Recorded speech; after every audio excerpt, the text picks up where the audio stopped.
When life happens, plans need to change. Shaping Change, hosted by certified financial planner Ross Marino, is dedicated to helping financial advisors better serve their clients when life takes those unexpected turns.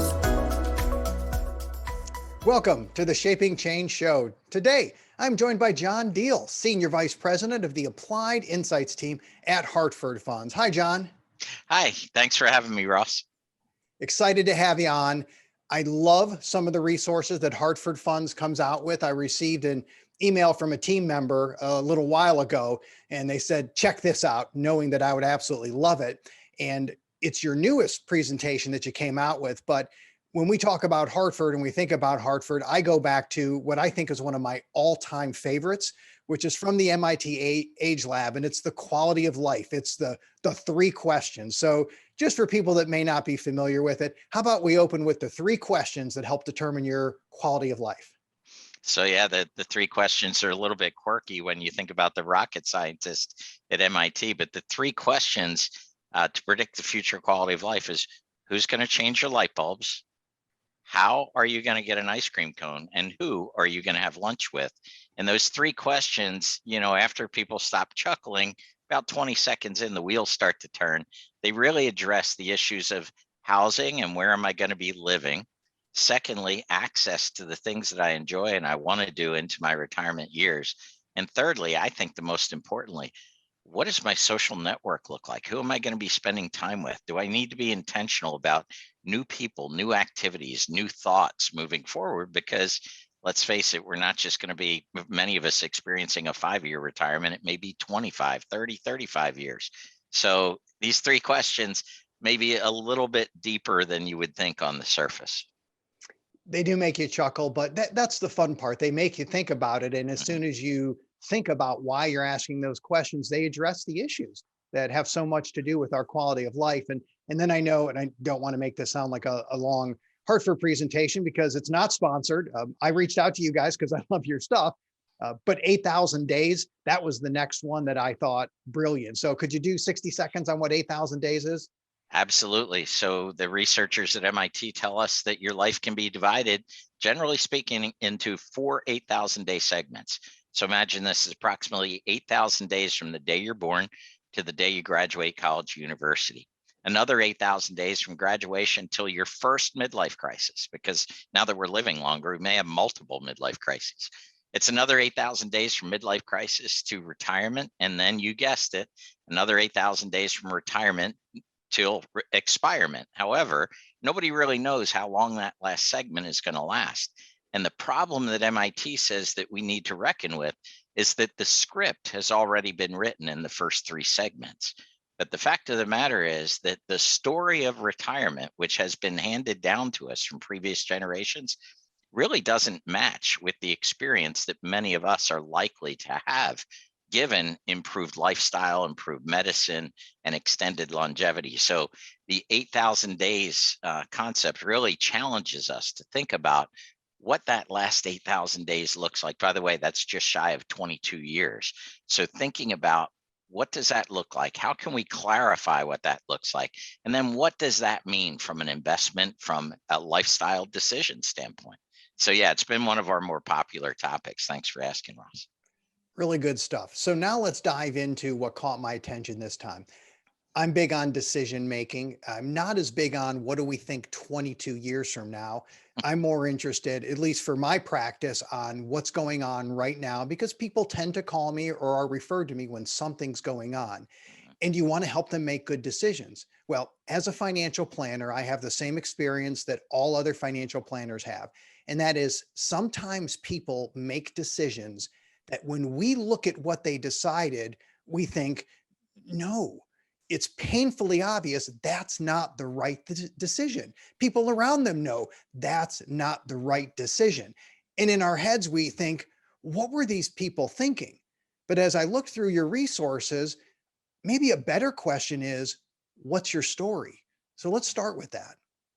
Absolutely. It's not rational thought, Ross, that puts money in motion. We have a saying that says It's emotion that puts money in motion.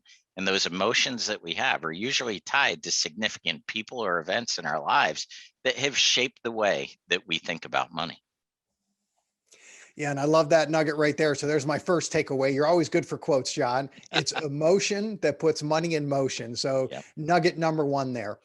So in our process, when someone calls in, I say, what's going on? We want to find out what happened. And then my second step is how'd you get here, which includes what's your story. And I like how you take a look at story and it goes back to their history, not just what led up to that event, but actually back to their childhood. But when you look at the story, you guys also delineate between the script. So there's money stories, but you also talk about money scripts.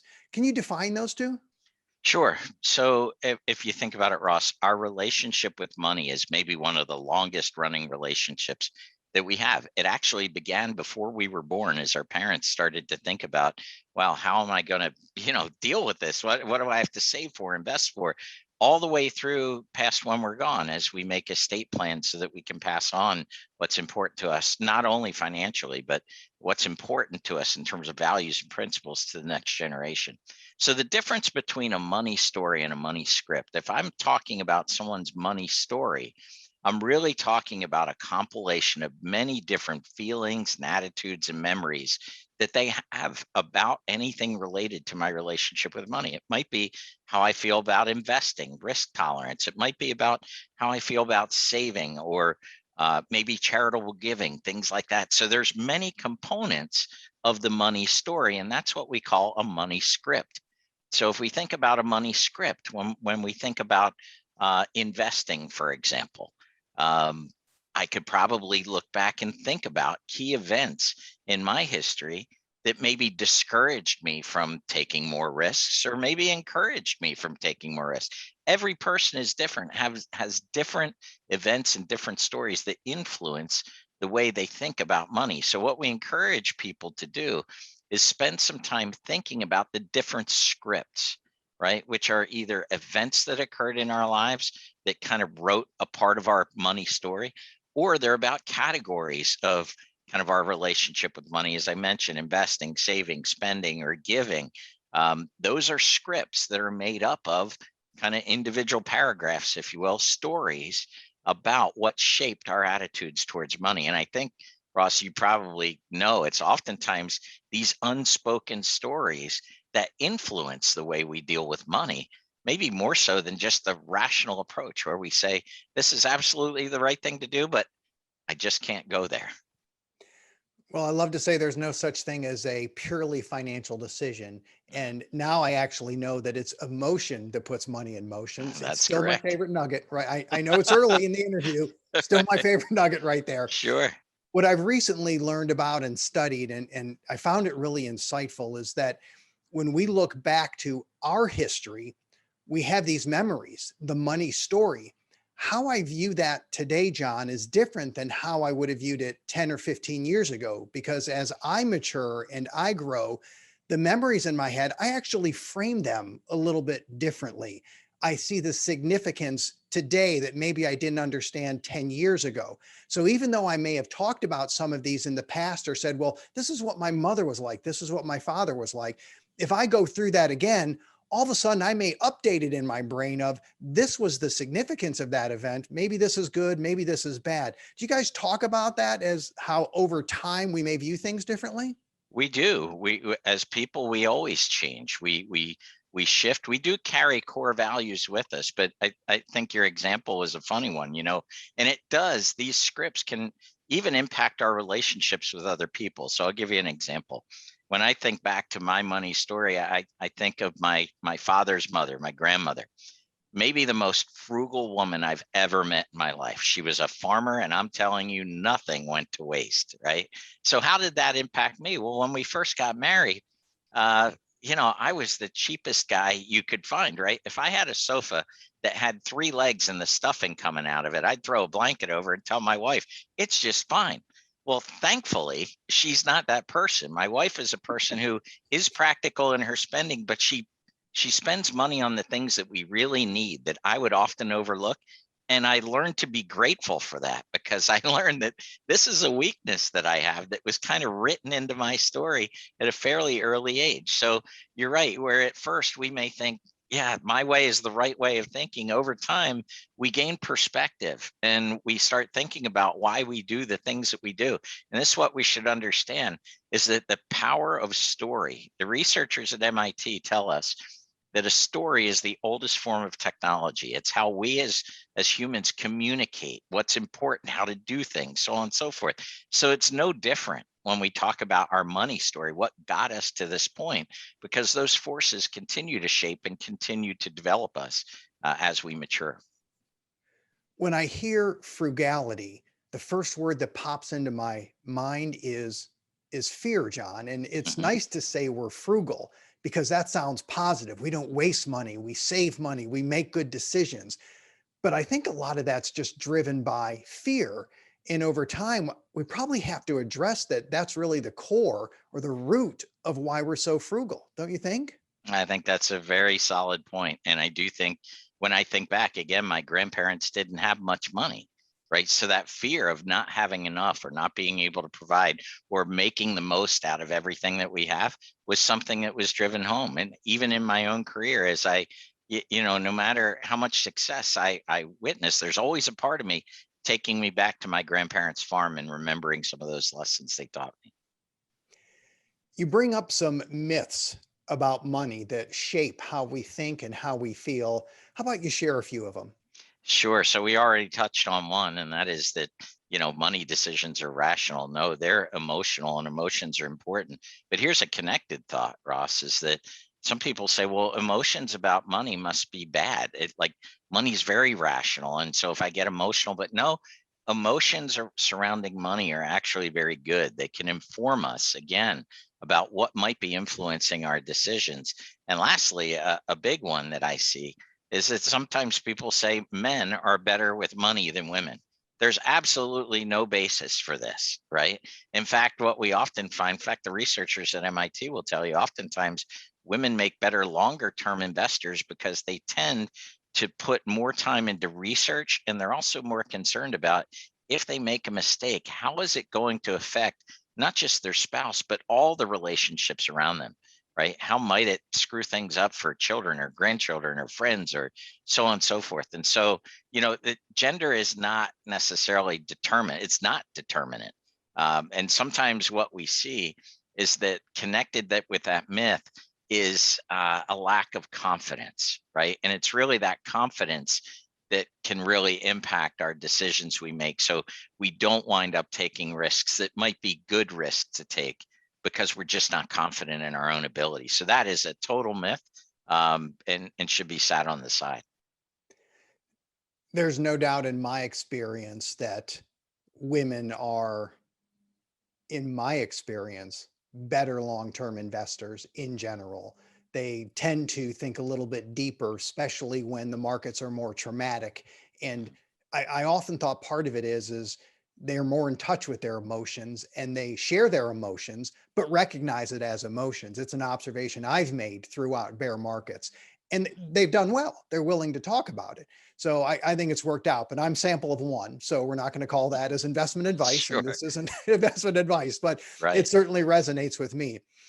So next, when I went through your materials, I saw the money genogram and it said, create a money genogram, right? My first thought was, that is so cool, a money genogram. And then I paused and my second thought was, what's a genogram? Help us out Mhm. here. Well, Ross, just as you mentioned our partnership with the MIT Age Lab, when we develop content like this, we often go out and form partnerships with thought leaders in the field. So for this particular module, Your Money Story, it was a woman by the name of Kathleen Burns Kingsbury. She's a money psychologist. And she shared with us this idea of a money genogram. Think of it as a money family tree, right? So the easy way, back of a napkin, blank piece of paper, you kind of draw out your typical family tree. Now, I don't want you to go crazy with cousins, aunts, uncles, all that. In fact, all we recommend is you have parents on both sides and grandparents on both sides. And as you label them, I want you to think back to experiences or their circumstances in life or maybe even an event that occurred, something they said to you, something that guided you, or something you remember about them that still sticks with you. So, for example, I could, as I shared already, my grandparents were farmers. My grandmother was, pretty simple, pretty straightforward, frugal, if you will. Whereas on another side of my family, it might have been something totally different. But if we go through and start intentionally thinking about, and by the way, I will also add this, it doesn't necessarily have to be somebody in the family tree. Let's say that somewhere in your life, someone stepped in who was a mentor or had great influence on the way you live or think. Probably a very dear friend, mentor, again, you know, certainly very close relationship. Maybe there's something they taught you about spending, saving, giving, whatever that might be. We want you to kind of write down that thought, not a paragraph, just a couple of ideas, a couple of thoughts, so that you can see all at once what those various forces are that kind of shape the way that you think about money. Maybe they created some of those money scripts that we talked about that are now part of your money story. So let's say I have some unhealthy scripts in my head. I'm human. I definitely have unhealthy scripts in my head. I had someone on recently as a guest, and I remember she said, good thoughts are like Teflon in the brain, bad thoughts are like Velcro. I Yes, thought, boy, very much so. great visual, and how you need three good thoughts to cancel out the bad thought. And which is why we often write down three things we're grateful for in the morning. And I know from the investment world, and you would know, that markets go down roughly three times as fast as they go up. And we know that 3-to-1 relationship. So I know I thought about that. It seems consistent with what I've learned. But now I know there's scripts that are in my head, whether I'm aware of them or not. Now, all of a sudden, I'm aware of them and I know they're in there and they're going to be negative. So for the negative ones, how should I approach that? I got to So that change it. Yeah, the very first step is to do exactly what you said, is to name it. Name it and claim it. So identifying the problem. Look, if we're in any kind of change management, if we're going to attempt to change something, the first thing we do is identify what it is. So if we're maybe going to go on a diet, lose a few pounds, one of the first things we're going to do is take stock of, how am I eating today? What am I eating? What times am I eating? How about my exercise routine? So on and so forth. I need to find out where I am. Once I do that, there's a couple of things that I can do. I can begin to think about the small things that I might do differently, right? And then one of the important things is, once I determine a couple of things, and by the way, these are things that we ourselves need to change. For example, changing because I think my spouse or my child or thinks that I should change is not usually a good recipe for change management. If I can identify the root causes of a behavior that I wish to change, it becomes my motivation to change it. Then I can name it and begin to think about some of the small things that I'll put into place. Maybe one of the most important things is creating either an accountability network or at least an accountability partner. When it comes to issues involving money, oftentimes a financial advisor has a role to play here, right? Stating to the advisor what you'd like to try and do, having the advisor be able to check in with you from time to time. Doesn't have to be an advisor. It could be somebody close, could be a friend, a family member, whoever it is. But then again, kind of understanding why you were influenced in the first place, being able to envision how things might be different if you were able to put that change into effect, is creates the desire then to be accountable to making those changes. And I think that's the process that we really want to identify. So you have multiple resources out there. Before we get to the last question, are all of these available on the website? If someone connects, goes to Hartford Funds, is that where they can find everything? They are. You can find all of the material on hartfordfunds.com. And again, the name of the presentation is Your Money Story. And we have campaigns. We have a white paper. We actually have a workbook that's very, very valuable that can walk people all the way through this. The workbook is where I saw the genogram, and of course thought, so cool, and then had to Google. Well, actually, there's a guy here in the office named Trey, and I may joke that I don't need Google if I've got Trey. So I just asked Trey, what's a money genogram? And he actually on the spot told me what it was. I thought, that's just weird. How do you know all this stuff? But it worked. It's great resources. Look forward to seeing whatever else you guys come up with. Let's pivot to the last question. It's always the same, John. It's for everybody. It's my magic wand, compliments of Disney, swiped from my daughters. If you could wave this wand, change anything in the world, what would you change? I think I would desire that social media would only be used to lift people up and to promote optimistic ideas. I think sometimes it's our own worst enemy, and it reflects some of the really bad things that are going on in society, as well as it can reflect some really good things that are going on. If I could just filter out that bad part, I think the world would be a much better place. That's a great wish, and I think we would need a magic wand for it. Yeah. John Diehl, thanks so much for being on the show today. Thanks, Ross. I appreciate it. Thank you for listening to Shaping Change with Ross Marino. This show is for general information purposes only and is not intended to provide recommendations or advice. Speak with a legal, tax, or financial advisor before making any decisions. Past performance references are historical and do not guarantee future results. Visit rlsummit.com to learn more.